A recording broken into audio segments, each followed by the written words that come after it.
നമസ്കാരം, ഞാൻ ദീപക് ദിലീപ്. ഞാൻ സ്ക്രീനിലേക്ക് ആദ്യം വരുന്നത് ഒരു ഷോർട്ട് ഫിലിമിലൂടെയാണ്. ഷോർട്ട് ഫിലിമിന്റെ പേര് ഗോഡ് സത്യ എന്നാണ്.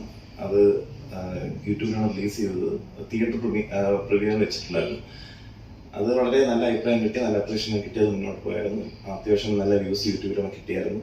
നല്ല അഭിപ്രായം എനിക്ക് കിട്ടിയായിരുന്നു അഭിനയം എന്ന നിലയിൽ. അപ്പം അഭിനേതാവ് എന്ന നിലയിൽ മുന്നോട്ട് പോകാനുള്ള ഒരു പ്രചോദനം ആ ഒരു ഷോർട്ട് ഫിലിം തന്നെയായിരുന്നു തുടക്കത്തിലുണ്ടായിരുന്നത്. ഒരു ഓഡിഷൻ അറ്റൻഡ് ചെയ്ത് അടികപ്പേര് കൂട്ടമണിയായിരുന്നു പടത്തിൻ്റെ പേര്. വിജയബാബു ചേട്ടൻ്റെ ഫാൻഡി ഫിലിം ഹൗസിൻ്റെ പ്രൊഡക്ഷനിൽ വന്ന പടമായിരുന്നു. അപ്പോൾ അതിലേക്ക് ഒരു വേഷം കിട്ടി. അപ്പോൾ അത്യാവശ്യം എന്നെ അറിയാവുന്നതുകൊണ്ട് എനിക്ക് അഭിനയിക്കാൻ കഴിയുമെന്നുള്ള രീതിയിൽ എനിക്ക് എന്നെ തന്നെ തെളിയിക്കാൻ പറ്റിയൊരു പടമായിരുന്നു. അതിനുശേഷം അതിനോടൊപ്പം തന്നെ ഷൂട്ട് ചെയ്ത മുത്തുകാവ് എന്ന പടത്തിൽ എനിക്ക് അഭിനയിക്കാനുള്ള അവസരം കിട്ടി. അവിടെയായിരുന്നു എൻ്റെ വെള്ളിത്തിരയിലേക്കുള്ള എൻ്റെ അരങ്ങേറ്റം. അപ്പോൾ എൻ്റെ ഫ്രണ്ട്സിൻ്റെ ഇടയിലും കുടുംബക്കാരുടെ ഇടയിലും എൻ്റെ മനസ്സിൽ സിനിമ എന്ന സ്വപ്നത്തെ ഞാൻ ആണിയടിച്ചുറപ്പിക്കുകയായിരുന്നു. അങ്ങനെ ആ 2 പടവും കഴിഞ്ഞിട്ട് ഇരിക്കുന്ന സമയത്ത് അത്യാവശ്യം ചെറുതെന്ന് പറയാൻ പറ്റില്ല, സിനിമ എന്നുള്ള നിലയിൽ അല്ലെങ്കിൽ സിനിമ മോഹി എന്ന നിലയിൽ അത്യാവശ്യം വലിയ ഗ്യാപ്പ് എനിക്ക് വന്നു.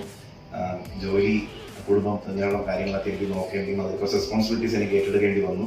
അപ്പം ഇപ്പോഴാണ് എനിക്ക് കറക്റ്റ് ടൈം എനിക്ക് തോന്നുന്നു സിറ്റി സിനിമയായിട്ട് വരാനായിട്ട്. അപ്പം അങ്ങനെ ഇരിക്കവെയാണ് ബി നിലവരെയും ഷാർജ പള്ളി എന്നൊരു പടത്തിൻ്റെ അനൗൺസ്മെന്റ് ഞാൻ ഫേസ്ബുക്ക് വഴി അറിയുന്നത്.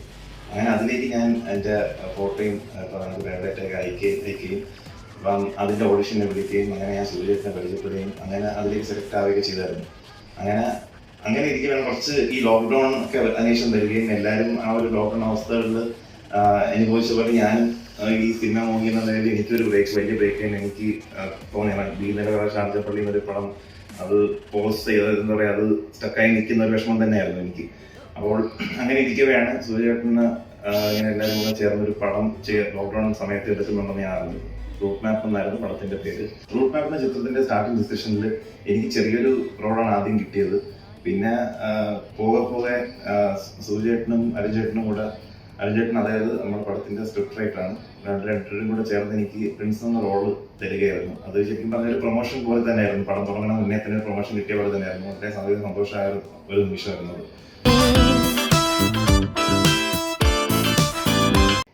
വിജയലക്ഷ്മി ചേച്ചി പാടി ലോക്ക്ഡൗൺ അവസ്ഥയിൽ എന്ന പാട്ട് പുറത്തിറങ്ങിയതോടെ എൻ്റെ ബന്ധുക്കളുടെയും സുഹൃത്തുക്കളുടെയും ഞാൻ അല്ലെങ്കിൽ എൻ്റെ മനസ്സിലുള്ള സിനിമ മോഹം നിലച്ചിട്ടില്ലെന്ന് അവർ മനസ്സിലാക്കുകയായിരുന്നു.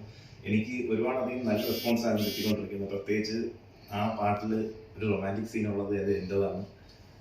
അത്യാവശ്യം ഡയറക്ടർ സൂര്യചേട്ടനാണെങ്കിലും ക്യാമറമാൻ ടി ചേച്ചിയാണെങ്കിലും വളരെയധികം സഹകരിച്ച് വളരെയധികം എന്നിലുള്ള ആ ഒരു നടന്നുള്ള രീതിയിലൊരു റൊമാൻറ്റിക് കഥാപാത്രം, റൊമാൻറ്റിക് ആയിട്ടുള്ള സീൻ അഭിനയിക്കുക എന്നുള്ള വളരെ കഷ്ടമായിട്ടുള്ള കാര്യമാണ്. എന്നാൽ ചിലർ ചെയ്യാത്തൊരു കാര്യമായിരുന്നു ഓൺ സ്ക്രീനിൽ. അപ്പോൾ അത് കാരണം അവർ കാരണമാണ് എനിക്ക് അത്ര നന്നായിട്ട് അതിൽ ചെയ്യാൻ കഴിയുമെന്ന് ഞാൻ വിശ്വസിക്കുന്നു. അത് നല്ലൊരു റെസ്പോൺസ് എനിക്കായിരുന്നു അവർ